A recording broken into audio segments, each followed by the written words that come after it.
let's segue to a topic that, you know, probably means more to me than anything in terms of like brotherhood, and it's what y'all brothers meant to me. Mm-hmm. And, you know, it's been a difficult year. You know, I don't really get in and talk about stuff like this, but I lost my mother in January, lost my sister in December of last year. These last 12 months have been turbulent, to say the least. Yeah. Like, and I spoke about this. We talk about this all the time as brothers, all the time. You know, we may not be able to get together all the time. I don't always come to Baltimore. You guys can't always come to D.C. Right. But we make sure we get on that phone, bro. Not texting. We text too. Mm-hmm. We get on that phone. We talk. Rap. You know what I'm saying? Like what we've developed over the years, and it really started for real with COVID. Yeah, it started with the impetus of why we started the podcast. Yes. Without even thinking about it. Nope. It was really just like, it was like second nature for us to know, like, yo, brotherhood is important. Yeah. It's so important. We got to make time for us to do this. So COVID wasn't a loser for us. COVID was a winner. What COVID was a means to an end, right? And the end is the beginning for us in terms of what we got going on with Beats, Bars, and Bourbon. Mm-hmm. So it started with us needing to make time for us because we realized that brotherhood is therapy. Yeah. And like I was telling y'all know this. Losing my mother in January and my sister in December, like that's why I wear this, man. This my mom's and my sister. I had to get this made because I wanted them close to my heart forever. Yeah. Like I can't even stress how crazy it's been over this last year. But man, the impact of my brothers and us being able to be together and do the trips that we've done, the relationships we've established with other folks, just being able to kind of just keep your head down and just keep burrowing through. And the gems y'all drop, man. Like talking to y'all, man, it's the gym. Yeah. Right? We was talking about it earlier. The gym is a gym. The gym is a fucking gym. Yeah. You know what I mean? Yeah. It's the gym, man. Yeah. I can't thank y'all enough for being a therapeutic outlet for me as my brothers, man. No doubt. I can't thank y'all enough, brother. No Straight up, man. You hear me? That's just, for me, a personal journey that I recognize, like, yo, on some real existential shit, like brotherhood matters. 100%. People in your life that you appreciate, that you feel add value, don't lose them. Keep them around, right? Mm-hmm. Life is fleeting. Good times are fleeting. Memories are fleeting. Keep them, make them, and that's all that matters at the end of the day. For me, it's what I realized more than anything, man. That's right. Straight up. That's right. The brotherhood found out that this shit that we doing right here became therapeutic to a point where some of our spouses, friends, cousins, and family members and friends didn't understand that this was actually therapy for us. Mm-hmm. Last year, I lost my uncle, my dad, my best friend, Kevin Brown, back to back. 3-4 months. Back to back. Shout out all of them. Shout out to Kevin. Yeah. Rest eternally, man. And what you brothers, you know, have come to understand is that this brotherhood outside of what was going on was therapy outside of having a therapist. People, get yourself a therapist if you feel like you can't handle this shit. Because I had one. Mm-hmm. I just was with my therapist before I came on this podcast. And outside of that, these brothers have kept me grounded. And my duty and my job is to keep them grounded with Beats, Bars, and Bourbon. Because when we get up and we drink, we're not drinking out of sorrow. We drinking out of I love that. celebration. We still here Nailed it, to brother. do this. Right. Nailed We it. still here to do this.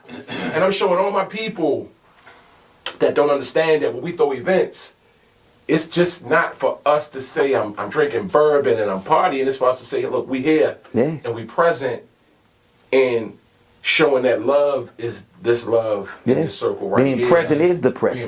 Being present is the present. Is the present. That's right. And, you know, I don't think I would have possibly made it without this podcast. I don't want to get emotional, but I wouldn't have made it without this brother and this brother hooking up, talking, strenuous conversations, trips.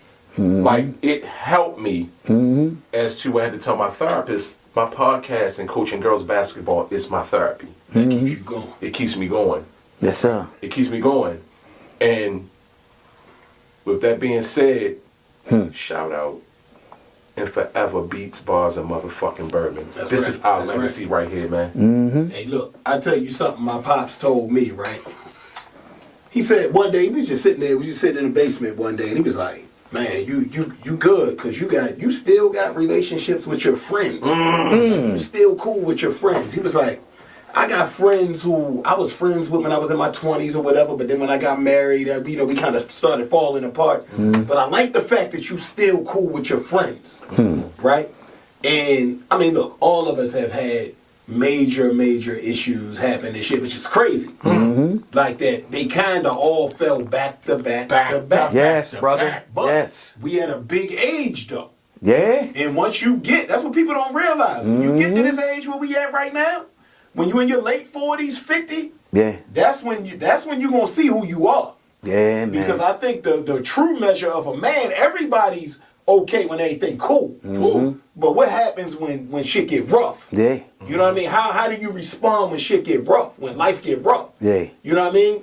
And I think the best thing I can say about my brothers is you never would have known what they've been going through. You know what I mean? You never would have known it because they always smiling, they always upbeat, they always happy, and they keep it moving. You know what I mean? So I salute y'all for that. You know what I mean? Of course, I'm going through my own personal stuff right now.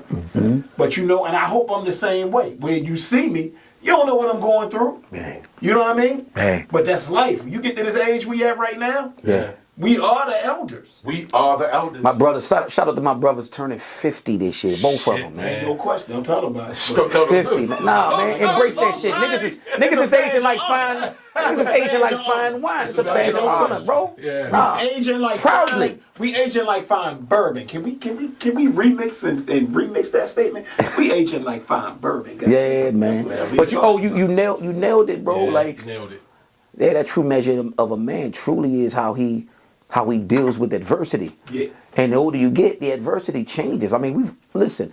The one thing I will say about life, it was a coach. It might have been Dawn Staley. I can't remember, but this woman's coach made a statement about like people got this idea that life gets easier. Like as you get through these difficult times and adversity, like you get over this hill and it's all easy going down there. No. Nah, life don't get easier. No. You just get built. You just essentially develop the ability to handle adversity better. That's really what happens, right? So all my trials and tribulations throughout my life really brought me to the point to be able to try to deal with this adversity I'm dealing with right now. You know what I mean? Grew your ass up. Grew you up. Absolutely. Yeah. And self-reflection is mandatory, man. It's mandatory. 100%. And you know the funny thing about it is, it's not necessarily. It's funny because you ain't necessarily better than nobody else who can't deal with shit the same way you can. Right. So it's a funny place. It's like Yeah. I can deal with this, and I understand the value in being able to deal with this with honor. Yeah. Right? But I'm still humble enough to realize that even if you can't deal with this the same way I deal with it, I ain't judging. I ain't judging you. Yeah. And Bro. we still good. Yeah. Man, you said a mouthful, man, because there was a time some years ago before the people that's important to me passed, and I would see people posting on social media, pray for me, and I just lost my mom, I just lost my dad, and I would always condolences, prayers, but it never hits until it hit on your doorstep and it hits home. Yeah. When it hit home, it hit a little different. Yeah. And you understand those posts because I'm the guy that's not going to post when I'm doing bad, when I'm down in the hospital, when people are dying. I'm not posting that shit. Yeah. To this day, I'm still not. Yeah, you definitely ain't that. I'm But not I that. know Facebook was like an open book journal for me. Like it was a space, and I think, ironically enough, I got off of Facebook some years back, and my mom called me and said, "Baby, get back on Facebook. That's how I get to see my grandbabies. That's how I get to stay in touch and talk to so you." she brought you back to it. Brought you back to brought reality. me back to Facebook. Wow. Only reason why I went back, I said, "All right, Mom." My mom passed. It was an open book journal for me too. That's what it was, bro. Son of a bitch. Yeah. Crazy. That's Crazy. That's wild. But you know, one thing, just really quickly, we left out somebody about 2024 that needs to be noted, and that's Scarface. His Tiny Desk performance. Yeah. And the reason why I bring him up, not because of hip hop, but Because of what he going through? because of what he's gone through, right? And how, when I walked into the studio to do this with Jig, I got a phone call from one of my niggas. He said, my homeboy Ree, he just lost one of his kids. And when I heard that shit, I broke into tears. You don't really know how it is until that shit hit that close at home at the crib. So I called mine and I saddened my wife with the bad news. Now we both depressed and counting our blessings because Brad's too. That's why I gotta shout face out. Yeah. Because I cried when I heard that song. Because it hit home. Hit home. Hit home. So when you talk home. about like till it's on your doorstep, when you said it, I immediately thought about Scarface and what he's meant musically. Who ain't making a lot of music now, but y'all gonna remember and realize Scarface It's is a monument. He's He's a monument. Mount Rushmore of your favorite rappers. Favorite rapper. 100%. You know what I'm saying? Yeah. But that statement from him, in terms of like how motherfuckers don't realize how real it is until it hits your fucking doorsteps, Brandon. Yeah. Right? Should get also real. Appreciate moments. Make memories. Make memories. That's why we do this, man. This is a legacy, man. Live life. Believe it Live or not. life. Live life. Guys, the documentary is coming. A book is coming. A comic book is coming from this shit right here. More whiskey is going to be made. Place your legacy on this ground before you go. Place your legacy on this ground before you go. Listen, fellas. I love y'all, brothers, man. Wrap up.